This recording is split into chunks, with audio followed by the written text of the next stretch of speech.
welcome into the Week 10 edition of one of the most accurate DFS shows in the industry. This is the Adjusted Line Play Report, where we take a deep dive into the play in the trenches to determine game script and player outcomes. This show is presented by Zilla Fantasy Elite. I am your host, Todd Hoffman. You can find myself over on Twitter at ToddZilla1337. And you can find Zilla Fantasy Elite over on Twitter at Zilla Fantasy. And as always, today's show is powered by Rain Total Body Fuel. Looking to make it rain, some cash in DFS? Tune in to the Adjusted Line Play Report from Zilla Fantasy Elite. Follow your host Todd Hoffman while he delivers the most accurate DFS advice in the industry and make it rain. All right, today's flavor, one of my favorites, Red Dragon. It's Rain Inferno, which means it's a thermogenic. It's supposed to boost your heart rate and everything else. Probably shouldn't be drinking these, but here we go. This gets our morning kicked off every Saturday. Allows us to really focus the brain onto the best plays of the week.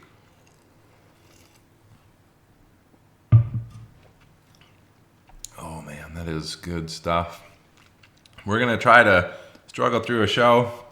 If you remember last week, we have a foster puppy. That is still here. We also got asked to take care of this little munchkin. So if you hear some jingling, that would be this little doggy here, Tallulah. So Tallulah makes an appearance on the very beginning of the Week 10 show. Hopefully the only one that you guys end up with. And hopefully we can make it through the show without too many interruptions here. As always, folks, we're going to get into any island games that happened prior to the main slate. We do have a Germany game, Indianapolis and New England in Germany. We have New England actually as 2-point underdogs to the Colts here. This is a 43 Vegas game total. And it's pretty low, so keep that in mind. The island game, the lower the game total, the more likely kickers and defenses come into those top lineups. Again, you kind of want to think you're in these island games picking a captain and 5 other spots. Who are going to be the top 6 fantasy point scorers, and can you get all of them onto your squad? So if it's a low Vegas game total, a lot of times you're going to have a kicker or sometimes defense or 2 defenses in those beginning or in those most popular lineups or the highest scoring lineups for the week. So keep that in mind. Let's get into what the Indianapolis side looks like. Indianapolis here, number 15 in offensive pass protection. New England 30th in the defensive pass rush. Indianapolis pass DVOA number 13. New England pass DVOA number 23. This is signaling Indianapolis's offense via the pass should be pretty good. They should have time to throw. It doesn't look like the adjusted sack rate is very good for New England's defense there, so we shouldn't see Gardner Minshew with a ton of sacks in this. And then the pass DVOA there, 13 versus 23, also in the favor of Indianapolis. They should be able to move the ball in the air given this particular matchup. Getting into the run blocking side, Indianapolis number 28 in offensive run blocking. New England number 18. That's a big advantage there for New England. Really, that's kind of suggesting that a lot of these plays are getting stuffed or stopped at the line of scrimmage when that run blocking unit is pretty bad. So probably seen a lot of that in Indianapolis if you're one of the fans there. And then getting into the run DVOA, Indianapolis number 6, New England number 5. I think this is a lot because Indianapolis has actually had some pretty explosive plays. And while they might be getting stuffed at the line of scrimmage quite a bit, some of those are popping off for some pretty big runs, which is why you see them at number 6, New England number 5. What this is really telling me is this is a pretty even matchup. Probably going to see a bunch of stuffs and whatnot at the line.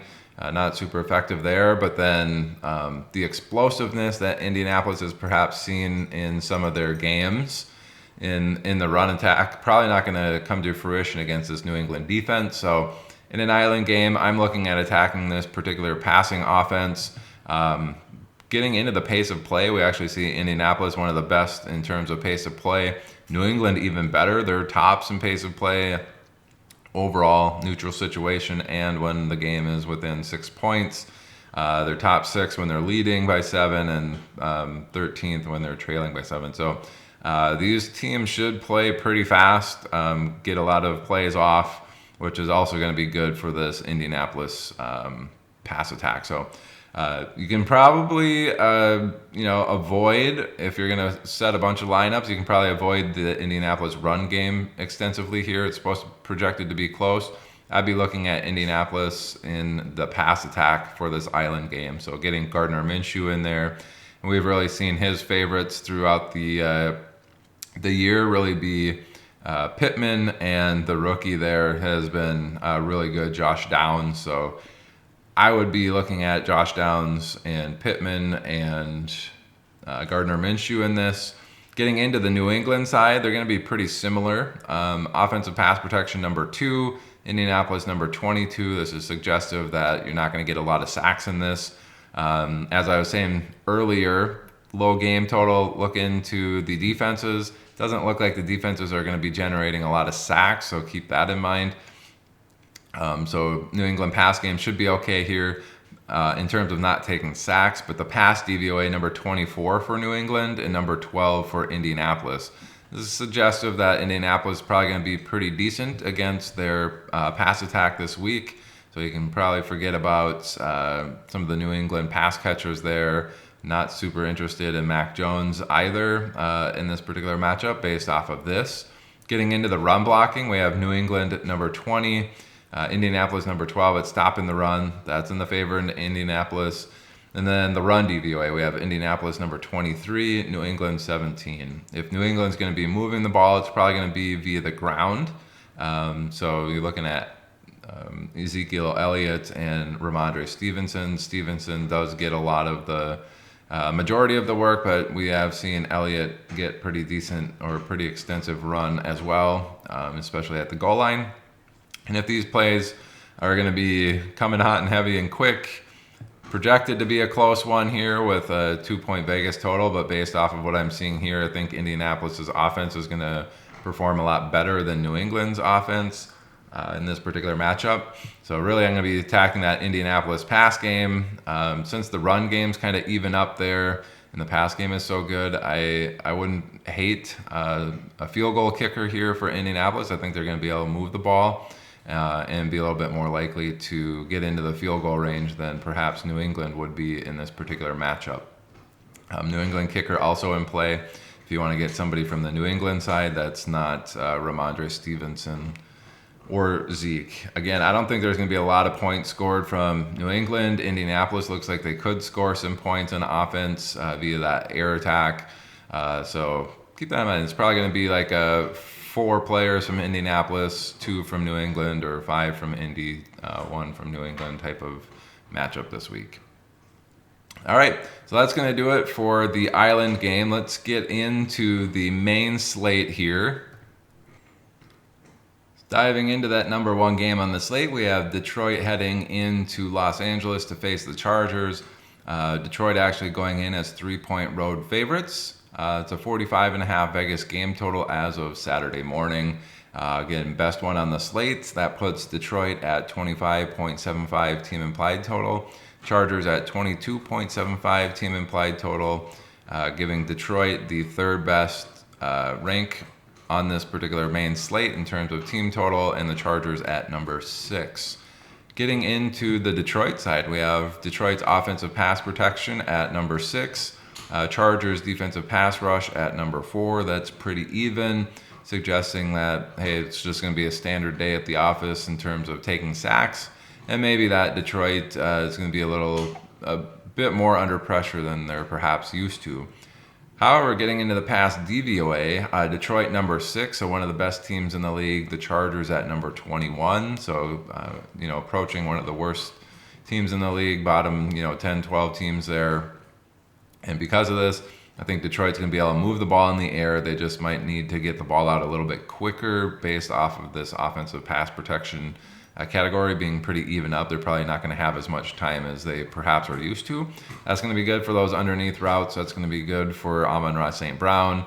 It's going to be good for Laporta. It's probably going to be good for the running backs as well. And they're probably going to be pretty effective when they do get the ball in their hands in this particular matchup. So pass attack looks pretty good here for Detroit. Getting into the run blocking, it's even better. So number 2 for Detroit in run blocking, Chargers 23rd. Detroit should be able to get chunk gains at will against the Chargers defense here. And then the run DVOA, number 5 for Detroit, Chargers number 20. Again, exact same amount difference here, 6 versus 21. In the pass DVOA, it's 5 versus 20. In the run DVOA, Detroit should be very good running the ball. This is going to tell me Detroit should be very effective moving the ball, very efficient. They should be able to move the ball at will against the Chargers defense here, being pretty effective in the pass game and the run game. So I think any of the Detroit players in the pass game are certainly in play. Montgomery coming back for Detroit could put a little damper on Gibbs being super effective, especially if they're going to be driving the field and being pretty effective, getting down near the goal line. You could see Montgomery have one of those multi-touchdown games again this week. Getting into the Chargers side, they're number 13th in offensive pass protection, Detroit number 9 in the defensive pass rush. Slight favor there for Detroit's defense, but again, Chargers probably not going to have as much time as they would, necessarily hope, but it's not going to be too crazy in that particular situation. Pass DVOA number 8 for Detroit, so pretty good. Chargers also number 8 in pass DVOA. They're probably not going to be as effective as they would hope in their pass game this week, considering this is kind of an even matchup. Typically in those situations, we see the ball go to where they really want the play designs to go, and a lot of times that's going to be Keenan Allen or Austin Eckler, and really that's about it. We got a lot of injuries in the wide receiver room. I don't think, Mike Williams is out, Josh Palmer, so he's out. Really, it's going to be funneling to Keenan Allen, Eckler, and probably Gerald Everett. Doesn't look like the rookie is any good over there, Quentin Johnston. But yeah, really probably a big Keenan Allen week in terms of targets. What he's going to do with them, probably just the standard. Hey, he's getting 12 to 15 targets, catches 10 of them, and he's going to get 80 to 100 yards on those. Whether or not he scores remains to be seen, but I think that's going to kind of be how that pass attack goes. Keenan Allen's going to get a healthy dose of targets this weekend. Getting into the run blocking side, Chargers number 29 in offensive run blocking, Detroit 17th in stopping the run. It's a pretty big favor there for Detroit's defense, so Chargers probably not going to be super effective running the ball. They are 20th in offensive run DVOA, while Detroit is 13th in the defensive run DVOA. Again, in the favor of Detroit. Wouldn't expect the Chargers to be super effective running the ball this particular week. Maybe a little bit more effective than they're used to, but it's still not a great matchup. If they're going to be moving the ball, it's going to be via the air. The Chargers do play pretty fast. If you look here, overall pace of play is number 3. When they're leading, they're still one of the top teams in terms of pace. Neutral situation, top 10. When the game's close, 4th. So I'd expect them to get a lot of pass plays off in this particular one. Again, just going to be a Keenan Allen week.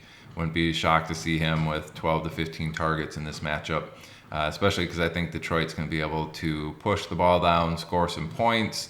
They're going to be doing it slow and methodically because they're not a very fast-paced offense, but they're probably going to be putting up points, which is going to lead to the Chargers and their quicker offense, sending out a bunch of pass plays and moving down the field in that manner. So don't be shocked to see Keenan Allen 12, 15 targets, Eckler 8 to 10 targets in this, and having a dart throw on Gerald Everett there to maybe see 7 or 8 targets himself.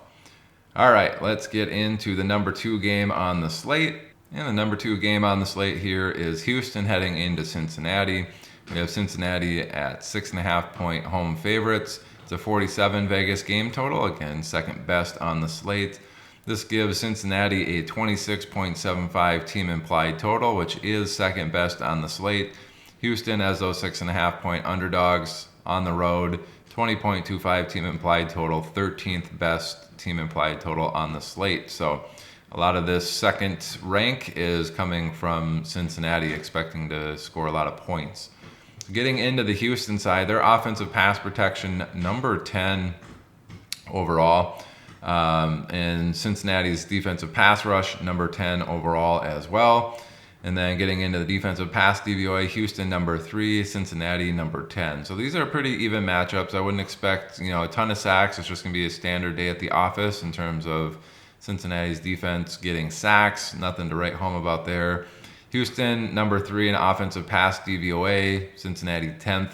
Again, this is kind of suggesting Houston's going to be a little bit, slightly an edge there in the pass DVOA category, but Houston hasn't played very good on the road this year, so take that into consideration when you're setting your DFS lineups and stuff. I'm not entirely sure if this is going to go well for C.J. Stroud in the pass game there in Houston, at least in the pass game. The run blocking side, Houston number 21, Cincinnati 25th in stopping the run. Houston number 31 in run DVOA, Cincinnati 24th. So while Houston hasn't been very good in the run game, they're probably going to find it a little bit more effective than they're used to. This past DVOA, pretty decently for, I guess, a matchup in that context. I think their offense is going to be okay. It's probably going to, be one of those kicker weeks. I know Kami Fairbairn is out, so Dari Agumbawale, if you have him in a league or you can get him in on a cheap DFS play, he might be kicking field goals for Houston this week. I'm not sure if they got a backup actual kicker there or if he's going to be the replacement, but keep an eye on that. If he's suggested to be the kicker in this matchup, I could see based off of this particular matchup that Houston actually gets into field goal range and attempts 3 to 4 field goals in this matchup. And if he's kicking those, that's 10, 12, 15 points potentially in his favor, and that's a really good outcome considering he's going to be dirt cheap, especially in something like DraftKings where that can get pretty low in terms of pricing. The Cincinnati offense, they're number 3 in pass protection, while Houston is 20th in the defensive pass rush. Number 18 in pass DVOA. I'm assuming that's improving throughout these last 4 games and their big win streak that they've got going. Houston 26 in the defensive pass DVOA, so that's in the favor of Cincinnati's offense here. Wouldn't expect a ton of sacks from the Houston's defense this week, and Cincinnati should be fine moving the ball in the air against this Houston defense. It sounds like Higgins is going to be out. Jamar Chase has a back issue, but it probably expected to play here. He might be a little bit limited with that, not as effective. So Tyler Boyd's an interesting play here. Maybe that leads to a few more dump-offs to Joe Mixon if we're having Jamar Chase struggling to get open. But really without Higgins there, we could see Jamar Chase pop off in this. This matchup looks pretty good where they're going to have time to throw and then maybe have some explosive plays here with Houston's defense being so poor. On the run blocking side for Cincinnati, they're number 16 in both run blocking and run DVOA, so middle of the pack. Houston number 5 in stopping the run and 14th in the run DVOA. So wouldn't expect the run game to be super explosive here. It's looking like they're going to get stopped at the line of scrimmage, maybe behind the line of scrimmage a few times, and then just kind of a standard run game. So not looking great for Mixon outside of maybe getting some additional targets with Higgins out. But really, I think if you want to go deep dart throws for Cincinnati, we've seen Trenton Irwin have a good game already this year. Yosavash is a rookie. He's somebody that you could certainly have as a dart throw from Cincinnati here. We've seen him score a touchdown. Wouldn't be shocked to see that happen again in this matchup. All right, I think that's going to do it for this matchup. Let's get to the number 3 game on the slate. And the number 3 game on the slate, we have San Francisco heading into Jacksonville. This is a 45 Vegas game total, third best on the slate. And we have San Francisco as 3-point road favorites, giving them a 24 team implied total. Jacksonville, a 21 team implied total. That's 5th best on the slate for San Francisco and 10th for Jacksonville in terms of suggested team total or implied team total. Getting into the pass protection category, San Francisco number 8, Jacksonville 27 in the pass rush. So I wouldn't expect Brock Purdy to take a ton of sacks in this. Should have some time to throw. How's the pass DVOA looking? San Francisco number 1, Jacksonville number 5. San Francisco should be fine, but they're probably not going to find the pass game as effective as they've been used to Jacksonville top 5 there. They're going to have plenty of time to throw or not be harassed from the looks of it. It just doesn't seem like San Francisco is going to be as explosive as they're perhaps used to, with Jacksonville being a top 5 pass DVOA defense. Getting into the run blocking side, San Francisco number 7 in offensive run blocking, Jacksonville number 3. And then San Francisco number 3 in offensive run DVOA, Jacksonville number 4. Again, this is pretty similar. Run blocking is pretty much even across the board in these situations. Whoever's typically getting the ball in offense is probably going to continue to do it. And then if you have studs on your offense, those are situations where your studs can kind of overcome these stalemates on the defensive side and the offensive line play to just really be better than the defense on the other side of the ball. Fortunately for San Francisco, they do have Christian McCaffrey, who is like the ultimate stud at running back. I would expect him to have a decent game here. Maybe not get a ton of targets in the pass game if they're not going to be under pressure to get the ball out, but certainly if they're kind of struggling in that pass game a little bit, you could perhaps see him get more involved. But I do like McCaffrey to have a decent run game this particular week based off of this matchup. And do we see his touchdown streak continue? Who knows? It's been a pretty impressive run so far. This is looking like San Francisco is probably going to have to work to move the ball down the field, and they are a slow-paced team, so keep that in mind. Getting into Jacksonville, they're number 12 in offensive pass protection. San Francisco actually 28th in the defensive pass rush. So the adjusted sack rate in the favor here of Jacksonville. Wouldn't expect a lot of sacks to come the way of Trevor Lawrence this week. The pass DVOA, number 10, so Jacksonville in the top 10, but San Francisco 11th in the pass DVOA. This is an even up matchup. Typically, these are when your studs eat and the ball goes to where it's typically supposed to go. In a matchup like this, I'm assuming Kirk and Ingram are probably going to be the bigger beneficiaries, while Calvin Ridley's probably going to have another game where, it's not necessarily going to be great. 4 or 5 catches at best, 40, 50 yards, and that's probably what you can expect out of them in this particular matchup. Getting into the run blocking side for Jacksonville, they're number 30. San Francisco number 21 in stopping the run. That's slightly in the favor of San Francisco's defense. The run DVOA for Jacksonville, number 19, San Francisco 25th. So this is suggesting Jacksonville is going to be okay moving the ball. They just might get stuffed behind the line of scrimmage sometimes because they're number 30 in that particular category where they're not maybe gaining, they're getting negative yards or stopped right at the line of scrimmage. Fortunately for Jacksonville, San Francisco's run defense has been pretty poor, so they might find the run game a little bit more effective than they're used to in Jacksonville in this matchup.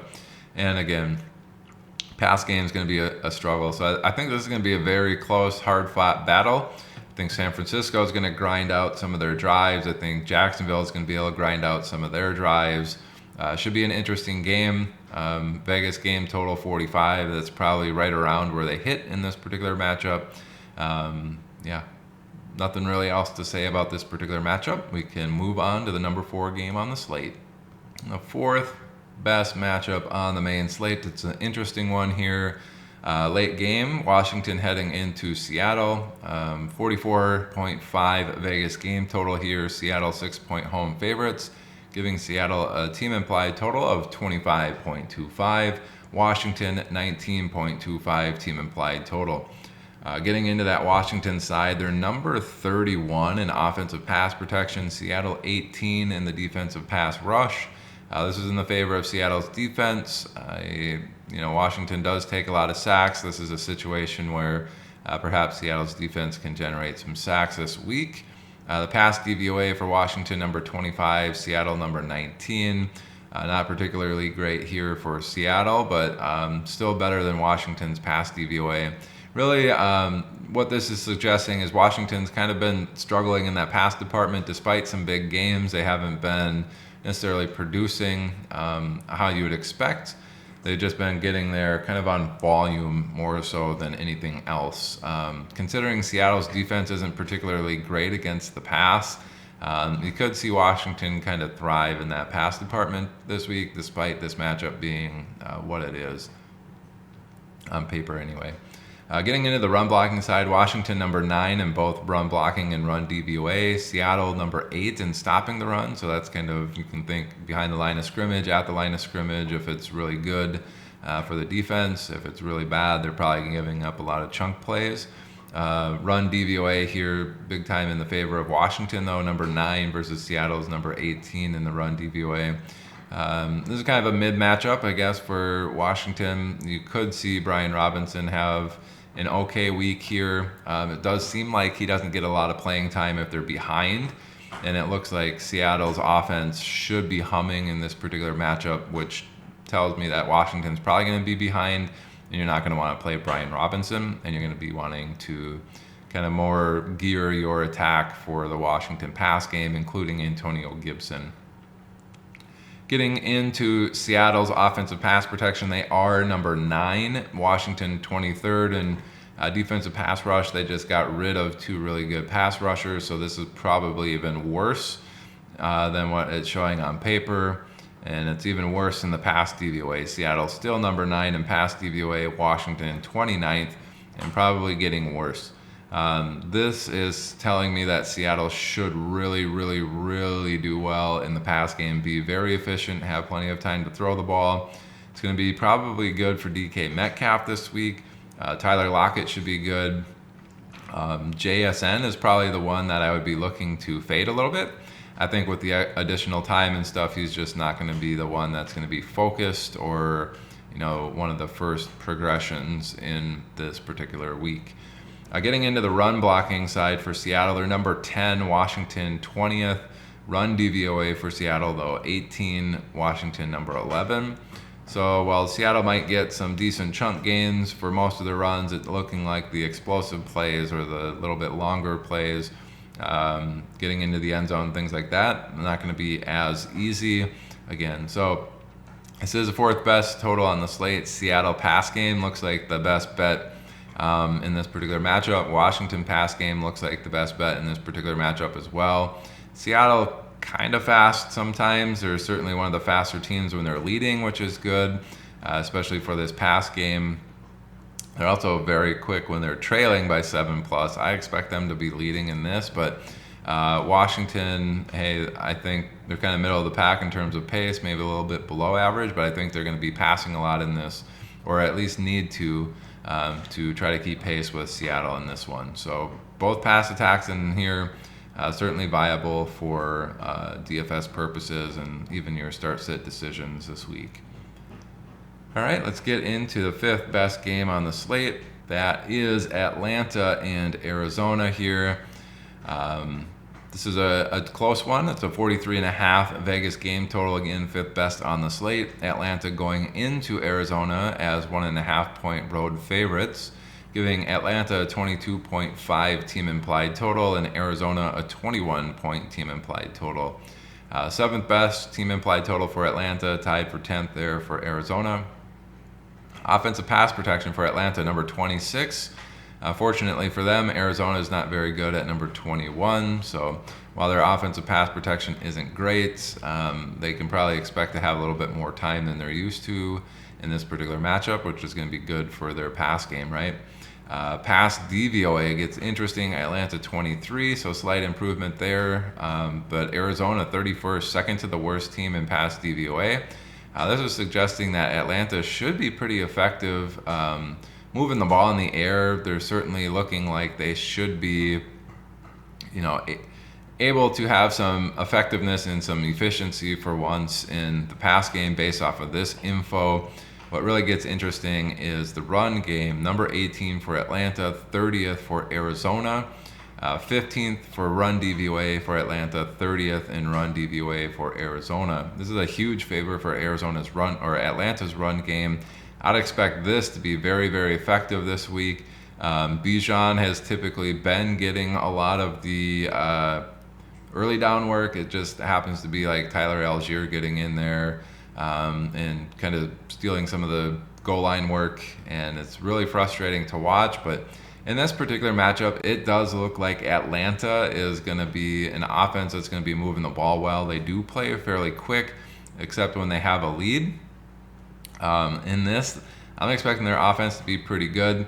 I think you can grab any of the players, even maybe having, some exposure to Taylor Heineke in this particular matchup, stacking them with Pitts and perhaps London if he's playing, or getting Bijan Robinson, Tyler Algier even as a smaller piece as a one-off. I think you're going to want some Atlanta pieces in your DFS lineups this week. I think they're going to be pretty good. If I was a betting man, I'd bet over this 22.5 team implied total. I think they're going to be probably pushing 30 in this matchup. Getting into the Arizona side, they're 21st in offensive pass protection. And fortunately for them, Atlanta is 26th in the defensive pass rush. So similar to up here, 21 and 26, but this time it's in the favor of the offense. So again, nothing to write home about. Probably a pretty standard option, but Arizona may be having a little bit extra time to pass the ball compared to what they're used to. We do have Kyler Murray coming back, which is a good matchup for him, I guess, in terms of not seeing a bunch of pressure on his first game back. Pass DVOA, Atlanta 28th, so they've been pretty bad on defense. Arizona 27th in their pass DVOA. Kyler's coming back, and considering what Atlanta's defense looks like in the pass game, I'd expect Kyler to actually have a pretty solid matchup a pretty solid game on his first game back. Do like Hollywood Brown in this particular matchup. I think Arizona's going to have a little bit more time than they're used to. Those two have a big connection. I think he's just going to have a pretty solid week this week. Again, if you're getting some of these Atlanta pieces, that Hollywood Brown piece on the run back would be very wise in this particular matchup.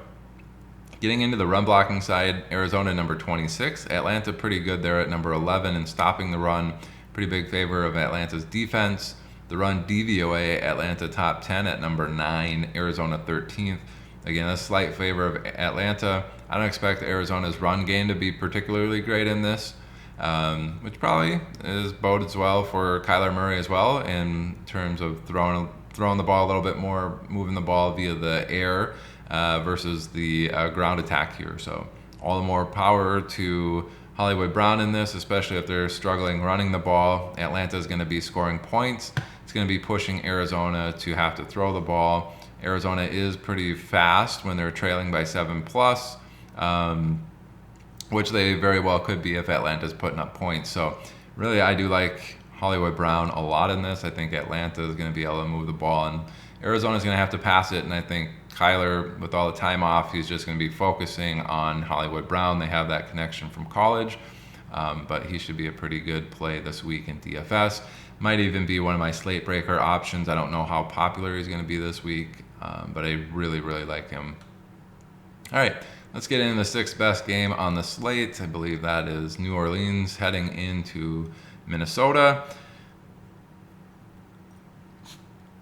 We have this as a 2.5-point road favorite for New Orleans, 41 Vegas game total. So starting to get into the ugly territory here at 41 points, which again means not a lot of fantasy points or not a lot of expected fantasy points from this particular matchup. Anyway, 41 points, 2.5-point Vegas favorites for New Orleans as the road team gives them a 21.75 team implied total, which is 9th best on the slate.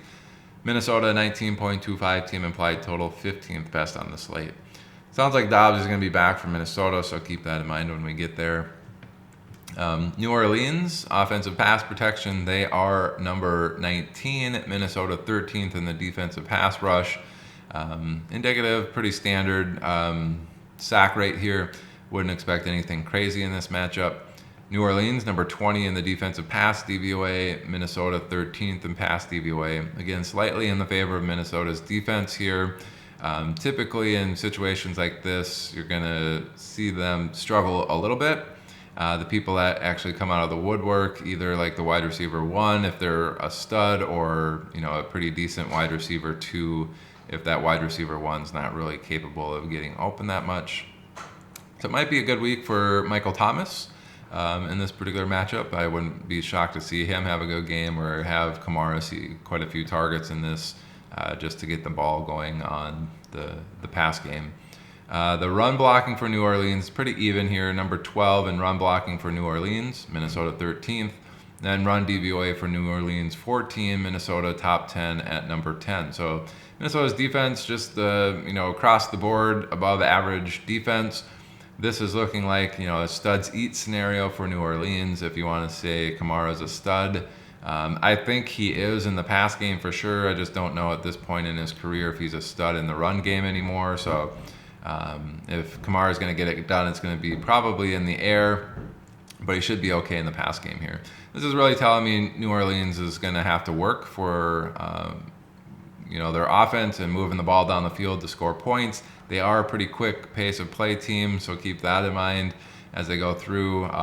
They might be struggling, but they're probably going to get a lot of plays off and just be inefficient in terms of the offense, but probably able to move the ball okay. This is really telling me too, when these situations come up, the kicker for New Orleans is probably going to be a pretty good play this week. If you can bet him to have over 1.5 field goals in any sort of prop bet, do that. I think that's a really good one this week, especially playing in a dome. Getting into the Minnesota offensive side, they're number 11 in offensive pass protection. Again, a lot of this is with Kirk Cousins. New Orleans 29 in the pass rush. This is indicative that they should have plenty of time to throw in the pocket. It's going to be Josh Dobbs this week, so keep that in mind. The pass DVOA, though, is significantly different. New Orleans number 9 in pass DVOA, Minnesota number 12. Again, with Kirk Cousins, they were number 12. This might probably drop a little bit. So this is telling me they're going to have time to throw. Whether or not they're going to be super effective moving the ball down the field, throwing it, remains to be seen. I don't think Justin Jefferson plays in this, so you're going to see a matchup like this is really going to favor Hawkinson quite extensively in any of those underneath routes. So don't be surprised if you see somebody like a Brandon Powell get targeted quite a bit in this particular matchup, as well as he's kind of more of an underneath guy, trying to maybe just get some spark plays. Addison's probably going to be matched up with some pretty decent matchups. I think it's really going to be the Hawkinson show in terms of what this is looking like, and they should have some time to throw that ball. On the run blocking side, Minnesota number 17, New Orleans 14, pretty standard, pretty even matchup there. But the run DVOA is Minnesota number 28, New Orleans 17. This is telling me that Minnesota is not going to be able to run the ball very effectively. If they're going to do anything, it's probably going to be the pass game. If New Orleans is kind of struggling, Minnesota's offense looks like it might be struggling a little bit. This is probably a scenario too where Minnesota's kicker, a couple field goals probably in store for them this week too. That 41 Vegas total looking right on. I don't think this is going to be a shootout of any sort. I do think it's going to be a close matchup. Minnesota's pass game here with some time does look like it could be okay. The DVOAs are kind of behind the ball, though, for Minnesota, so their offense is going to struggle. It looks like New Orleans' offense is going to also just have to grind it out. Not a ton of DFS ceiling in this particular matchup unless you're putting in kickers and some sort of different DFS platform than I play on. All right, there's a bunch of games tied for number 7 on the slate, so let's get into some of those. First one here, we have Green Bay heading into Pittsburgh.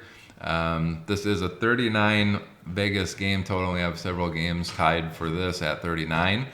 Pittsburgh 3-point home favorites, getting the standard 3-point home bump. Pittsburgh 21 team implied total. Then Green Bay an 18 team implied total. Pittsburgh tied for 10th with that, and Green Bay 18th on this slate. Getting into the Green Bay side, they are 20th in offensive pass protection. Pittsburgh number 6 in the defensive pass rush. Expect Pittsburgh to get some sacks here. TJ Watt coming to play kind of the hometown team here. I could see him having some extra motivation. I would definitely start him. Obviously, you're going to if you have him in those IDP leagues, but he should have a pretty solid matchup, I think, with some extra motivation to get after the Green Bay Packers here. We did see last week, though, game plan kind of changed for Green Bay to take the ball out of Jordan Love's hands and kind of run the ball a little bit more. Getting into the pass DVOA, Pittsburgh's defense is number 7, Green Bay 14. Again, don't expect Green Bay to have a very effective game here. If they're going to do anything, it's going to be more underneath, quicker routes. It's going to lead to those tight ends getting passes and the running backs getting passes. So Aaron Jones might see some extended targets this week. And we could see the rookie there, Luke Musgrave, have a pretty solid week if he's getting some targets as well. Getting into the run blocking, it's a little bit better for Green Bay. They're 15th there, Pittsburgh 27. So Green Bay should be able to, get some positive yardage when they are running the ball. Unfortunately, it doesn't look like they'll be super explosive as they are number 25 in run DVOA, Pittsburgh 16th. So don't expect Green Bay's run game to be super explosive, but maybe be able to get some forward momentum most of the time that they're running the ball. It just doesn't look good overall. Pass game is going to be probably pretty bad. The run game's not going to be super effective. So not a lot of DFS comfort here. If it's anything, it's going to be a Luke Musgrave dart throw or an Aaron Jones one-off situation. Getting into the Pittsburgh side, they are 16th in offensive pass protection. So middle of the road. Fortunately for them, Green Bay 24th at getting after the quarterback. So shouldn't see a ton of sacks here from Pickett. Should have some time in the pocket to throw. Green Bay's defense 25th in pass DVOA. Pittsburgh a little bit better at 21, but that's pretty even.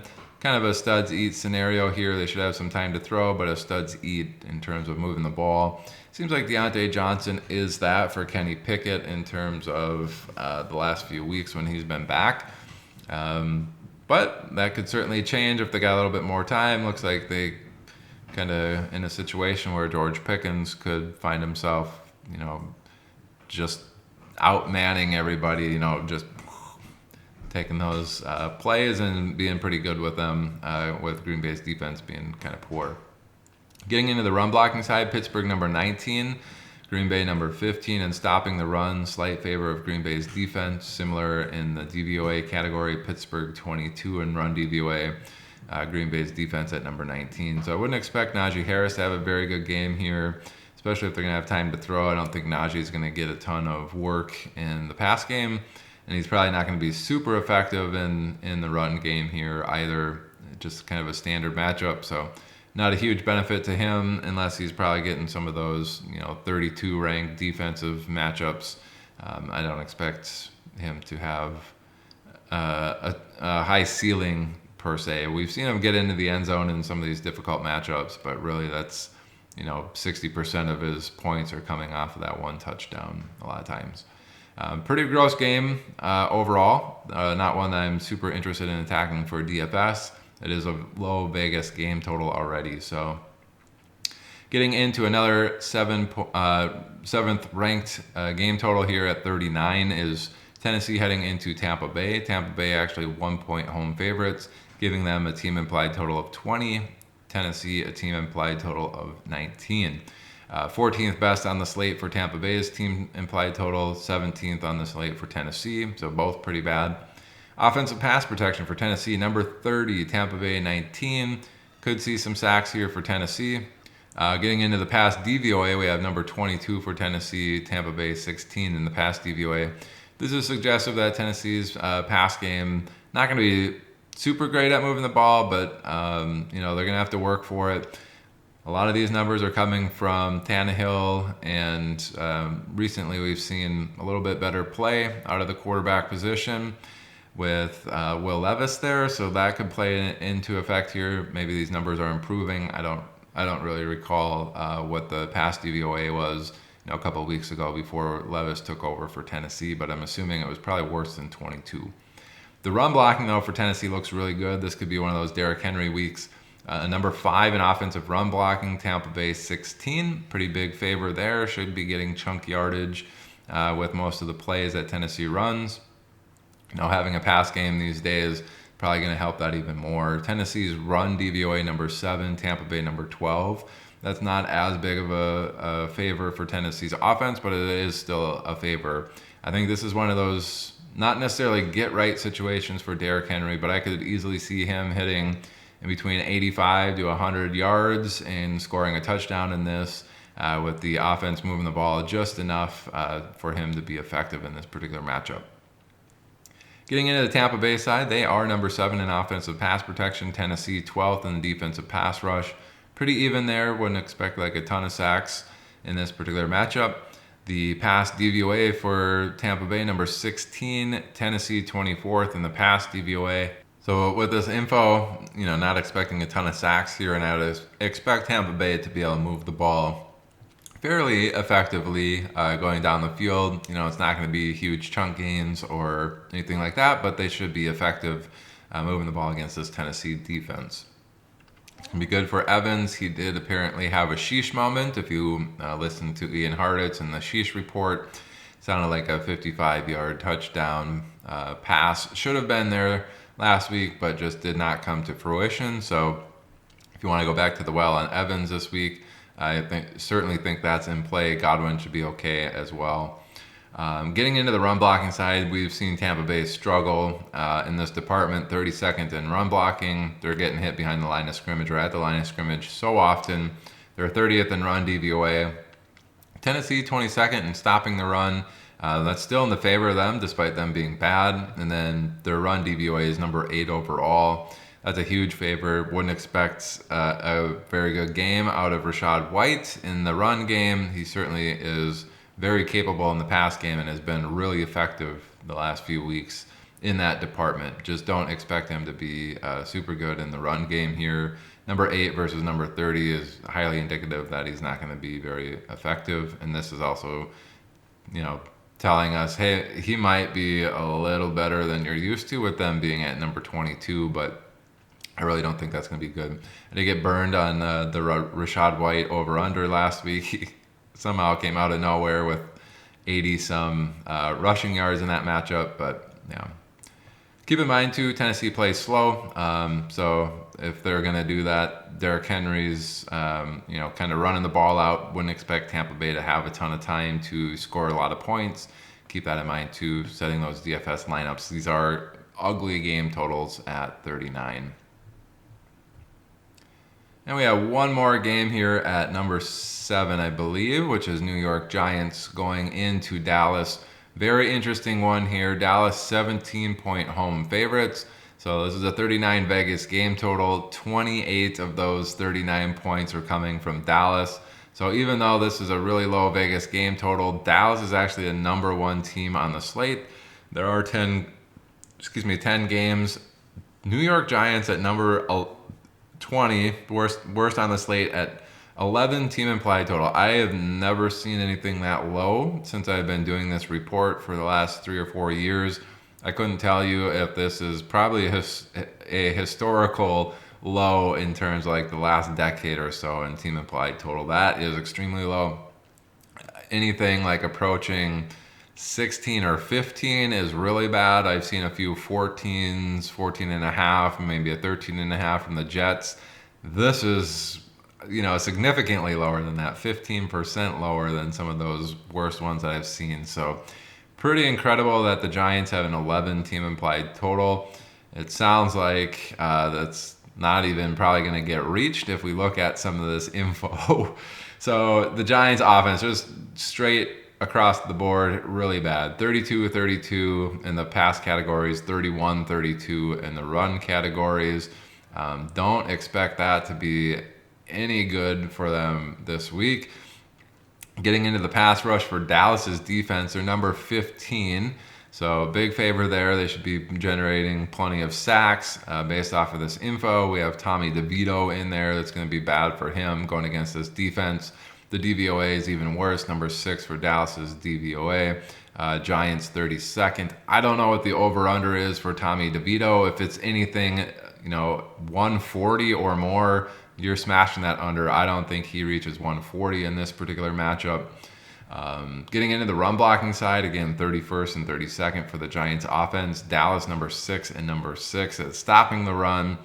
It's just going to be a bad night for Giants fans. I'm sorry, this is going to get ugly. Just take the loss, turn off the show, watch something else, hang out with your family, touch some grass, whatever the case may be. Just don't put yourself through watching this. It's going to be ugly for your offense here. Dallas defense obviously in play for DFS purposes here. They probably going to be one of the most popular defenses, but they do have a pretty high ceiling in this particular matchup.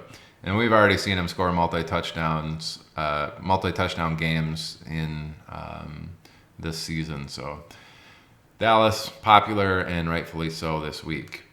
Getting into the Dallas offense, they're 24th in offensive pass protection. Surprising there that they're taking a lot of sacks, but fortunately for them, the Giants are 31st in the defensive pass rush. Getting into the DVOA, Dallas 15th in pass DVOA, Giants 20th. This overall is in favor of Dallas. Slightly better, not really a studs eat scenario, but it's going to be a situation where they're probably going to be able to move the ball pretty effectively against this Giants defense through the air. It's going to be good for CeeDee Lamb. I'm not sure about anyone else. Ferguson we've seen be very effective as well. It just seems like Dak likes his tight ends. Getting into the run blocking side, Dallas number 13, Giants 24. Big favor here for Dallas's run game. The run DVOA for Dallas 24th is not very good, but fortunately for them, Giants 28th. Dallas should see their run game be a lot more effective than they're used to. We've seen Pollard be actually pretty inefficient in the matchup so far this season. It's going to be an interesting one. Dak, though, we've seen him in the matchups that have been really poor or, like a top half defense in the pass game. He's struggled. In the games that he has played some poor defenses, he has really lit up the scoreboard. It could be a similar situation here. The thing to take into consideration, though, is this is a 17-point favorite here for Dallas. They're probably going to be smoking the Giants. If Dallas's defense is scoring a bunch of points, that's not going to leave their offense to score a ton either. Gets into one of those weird scenarios, like how is Dallas going to be scoring these points? If it's coming off the defensive side, a lot of these popular plays on offense are really not going to get you there in a tournament. So on that note, do you fade any of these Dallas players in the tournaments? That's an interesting concept. On the other token, Dallas is getting strip sacks, fumble sacks, whatever the case may be, putting their offense in a lot of scenarios where they're going to be able to score a lot of points. And maybe we see Dak and Pollard score a bunch of points, but then at what point, the third quarter, it's 35-42, nothing. What's the case? Who's going to be in there? I'm sure the backups at that point are going to be in. The game's kind of won at that point. Rico Dowdle and the running back probably going to be getting a huge run there. I think they have a rookie fullback that is active every single week. I think he plays some special teams, and that's why they want him in there. I could see him scoring a touchdown in this. So if you want a dart throw of somebody that's for sure a Stone Min play, I don't remember what the rookie's name is, but he's a fullback, 230, 240 pound fullback. So wouldn't be shocked to see him score this week. Super deep dart throw, Stone Min running back play there. Who, if he gets you, 4 or 5 rush attempts, 10 yards and a touchdown, that's probably not even getting you there, but he is 3xing your salary there. All right. I think that does it for the number 7 game totals on the slate. I think after that we have the worst one on the slate, which is Cleveland and Baltimore. 10th on the slate. So we had 7, 8, 9 there with the teams tied for 7. Central Division matchup here, North, AFC North Division here. Cleveland heading into Baltimore, 38.5 Vegas game total, so a half point below those other ones. Again, Baltimore 6.5 point home favorites, 22.5 team implied total is 7th best on the slate. Cleveland at 16th is the second worst, so they're actually 5 points better than the last matchup there with the Giants. We do have Deshaun Watson at least for Cleveland. Can he pull off a miracle here? I don't think so. Cleveland's offense across the board, again, a lot of this without Deshaun Watson. 23rd in pass protection, 30th in pass DVOA, 25th in run blocking, 23rd in run DVOA. So red across the board. Baltimore's defense, green across the board. These are all red-green matchups for Cleveland's offense, which tells me they're not going to move the ball very effectively. Probably a big fade in DFS in terms of any of the players from Cleveland. But Baltimore's defense certainly in play here. 23rd versus number 2 defensive pass rush. They should be able to get after Watson. We've seen him struggle for sure the last couple of seasons with this particular issue, getting under pressure, taking sacks, throwing some bad interceptions. Looks like this may continue, this matchup. The one thing I will say with them being under so much pressure, it's going to lead to quicker throws and a need for dump-offs. Kareem Hunt and David Njoku in this particular matchup could be okay. But really, I'm not interested in getting into these plays in DFS. If you're in a 16-team league, you can consider some of that action. Getting into the run blocking side, Cleveland number 25, Baltimore 9. Again, run DVOA, Cleveland 23, Baltimore 3. Don't expect that run game to be very good. Jerome Ford's a fade, especially in redraft leagues in this particular week.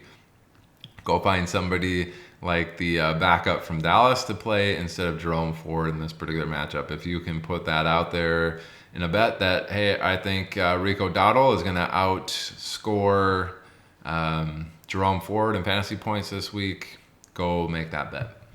All right, getting into the Baltimore offensive side, they're 17th in offensive pass protection. Cleveland's defense, number 1 across the board.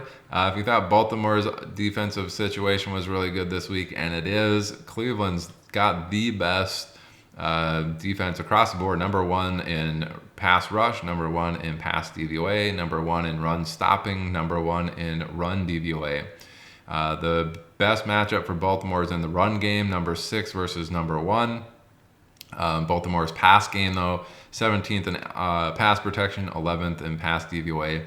This is telling me it's probably a Mark Andrews week for Baltimore. He's going to have to dump the ball off. I'm not really sure which running back's going to be the pass catching back. Probably not Gus Edwards. But we do have the rookie Keaton Mitchell getting some play, and Justice Hill profiles more as a pass catching running back than Gus Edwards. So I would expect to see the targets heading Mark Andrews' route. Are they going to need to pass the ball a ton if their defense is just shutting down Cleveland? I don't know. But really, if they're going to want to move the ball, they're probably going to be more effective doing it in the run game. They're going up against the Stonewall defense. It's going to be a knock him down, drag him out type of defensive play matchup. I would bet the under in this, 38.5. These teams don't play particularly fast. Cleveland is 4th in neutral situation, but Baltimore, a slower team. They are the favorite pretty heavily in this. It's just an interesting matchup across the board. I don't know what else to say other than to avoid completely in DFS. If you got some Mark Andrews in your seasonal long leagues, I think he's going to be okay. I'd be fading Gus Edwards in this. I don't think he's going to be putting up a bunch of points, and I know he has the last couple of weeks. I would be also fading anybody on Cleveland's side. Don't get them in your lineups. Lamar, I do have other options in a league where it's a standard league. He does really well in that, but I got Dak Prescott. I think I'm going to be playing him. I also have Kyler. I think I would play Kyler over Lamar Jackson this week as well. The one thing to note, if Baltimore is under pressure here, it could lead to more Lamar scrambles. He's probably going to be the highest scoring fantasy option in this particular matchup. And I could see it being by like a mile as well in terms of, hey, he just got 8 rushes for 80 yards. He passed for 140 yards and 1 touchdown to someone. He's going to be the top point scorer. But really, it's a full fade in that particular matchup for DFS purposes. I don't think they hit 38.5 points. I could see this being one of those 13-6 type of matchups where Baltimore wins. All right, that's going to do it for the main slate. Let's get into the Sunday night and Monday night football games. We got some ugly ones here in prime time this week. We had Carolina and Chicago Thursday night. By the way, go scope out Thursday Night Theory. Really nailed that Carolina Chicago game. I cashed in all 5 of my lineups this week, making some pretty solid money on these island games the last few weeks here. And really, I didn't say it at the top of the hour, but getting into the Sunday Night Football, I do want to recognize I had a mistake in my sell references up through week 8, actually. On the adjusted line play report, I noticed it in week 8 and kind of fixed stuff and sent that out. So week 9 and 10, we have good ones here. But the home team's numbers were swapped. So Las Vegas here, 22nd in pass protection. That used to be up in the defensive pass rush. Didn't notice it until week 8. It's been fixed the last couple of weeks, and we've seen a lot more success, obviously, when we have the right numbers in here. But I did want to apologize for anybody watching who's, hey, doesn't seem like the adjusted line play report has been super great this year. What's going on? Maybe that was part of it. Certainly the last couple of weeks, just been crushing these island game matchups. So underway on this one.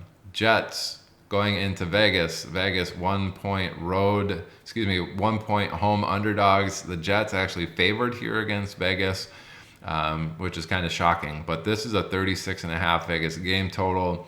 Island game matchups, if it's going to be a really low game total like this, defense is always in play, kickers always in play, because you're looking for the top 6 point scorers in an individual game. And if no one's going to be scoring touchdowns or fantasy points, those people are all going to be lower than 10 typically in the DraftKings settings. And if that's the case, your defense at 6, 7, 8, probably going to be one of the highest scoring entities in that particular game. If you got a couple field goals, your kicker also going to be in the top 6 point scorers. Keep that in mind on these low Vegas game totals. Those are the options that you want to attack, because they're going to be keeping pace with some of the more popular options in terms of quarterbacks, running backs, wide receivers, tight ends. All right, 36.5 point Vegas game total, 18.75 team implied total for the Jets, 17.75 for Vegas. Jets offense, bad across the board, all red. 28th in the offensive pass protection, 29th in offensive pass DVOA, pretty bad. Vegas 16th in pass rush, 15th in pass DVOA. This is highly indicative that the Jets are going to struggle mightily throwing the ball. Not particularly great day for Garrett Wilson. He's probably going to be popular in an island game matchup. This is kind of suggesting that might be a fade for myself. Vegas defense, again, they're probably in play in this particular matchup. You want to see, are the defenses going to be scoring points? It looks like they could get some sacks here. That always could lead to fumble recoveries, things like that. So Vegas defense is looking enticing. Getting into the run blocking side, Jets 27th in the run blocking, 26th in run DVOA. Vegas 32 in stopping the run, 29th in run DVOA on defense. This is telling me the Jets are going to be a lot more effective running the ball than they're used to. It is the way better of the matchups between the pass game and the run game. Breece Hall certainly in play here. We'll see what it looks like for Vegas's offense, but right now, Breece Hall kind of, hey, light bulb going off. He might be the one that you want as your captain in this particular matchup, if it's not one of the defensive plays or one of the kickers. Getting into the Vegas side, they are 22 in offensive pass protection, number 8 in the defensive pass rush, heavily in the favor of the Jets defense here, so keep that in mind. Jets defense also in play. Pass DVOA for Vegas, 28th, Jets 4th, again, heavily in the favor of Jets. Do I want Jets in my captain spot? Their defense is looking really good here going against Aiden O'Connell.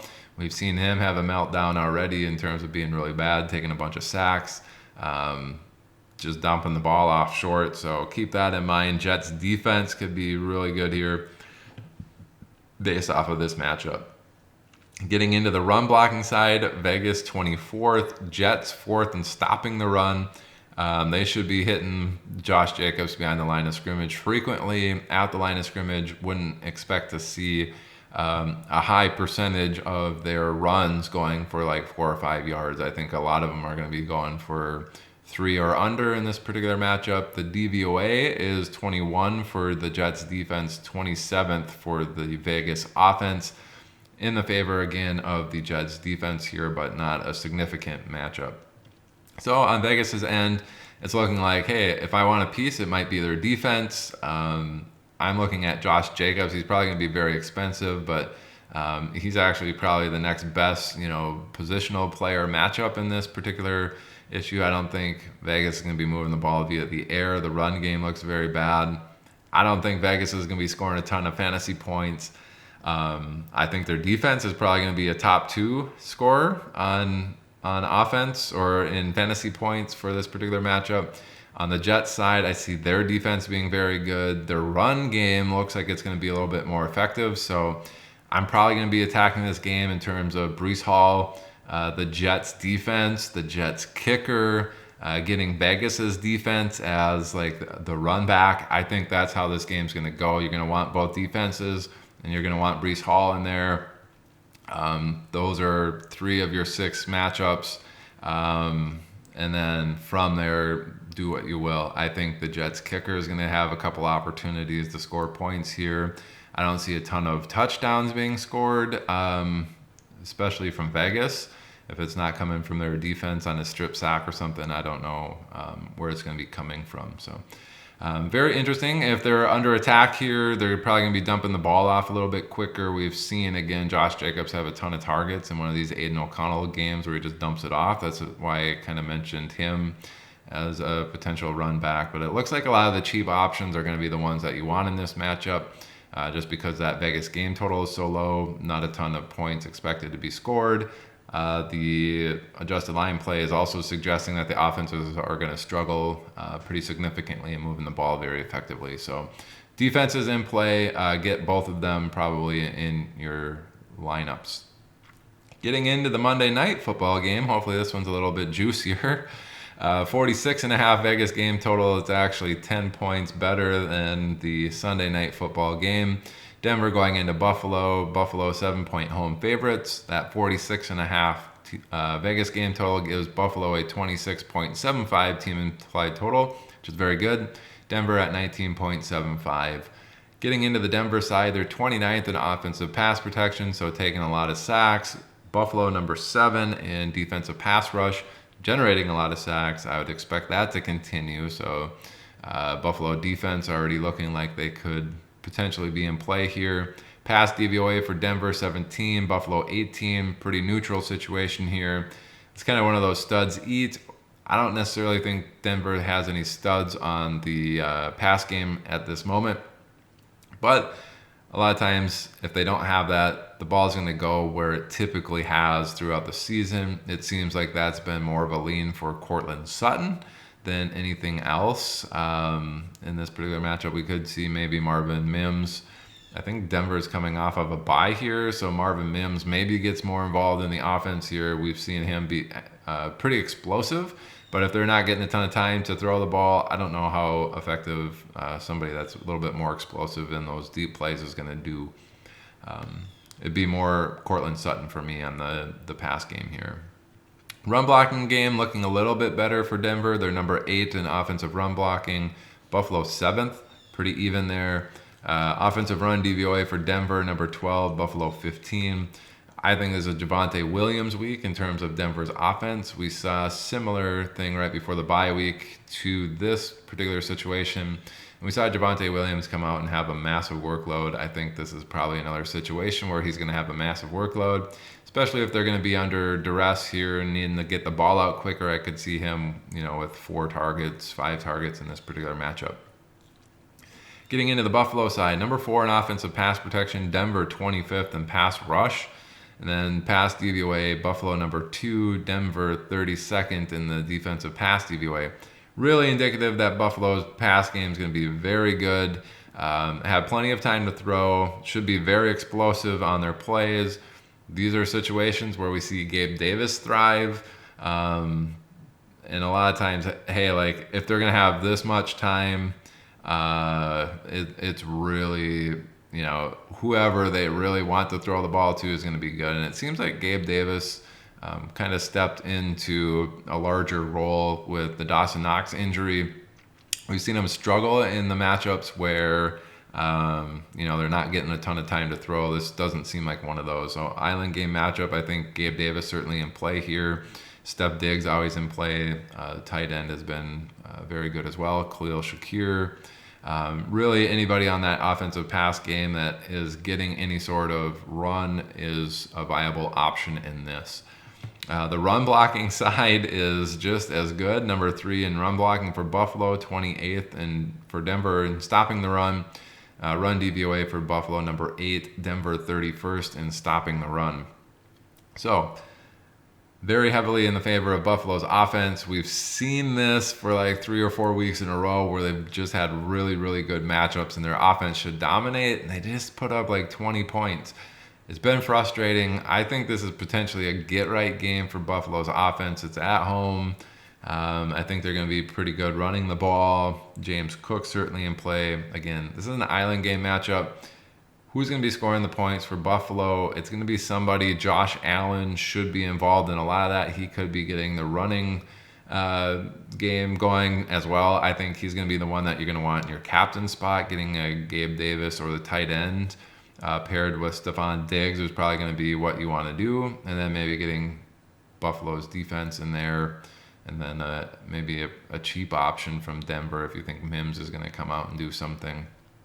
Probably going to be a little bit more difficult than the previous game to get in the players that you would like to get in. And I think the expensive options aren't really going to allow you to get everybody that you want. So you're going to have to get a little bit creative. Buffalo's offense should be very good.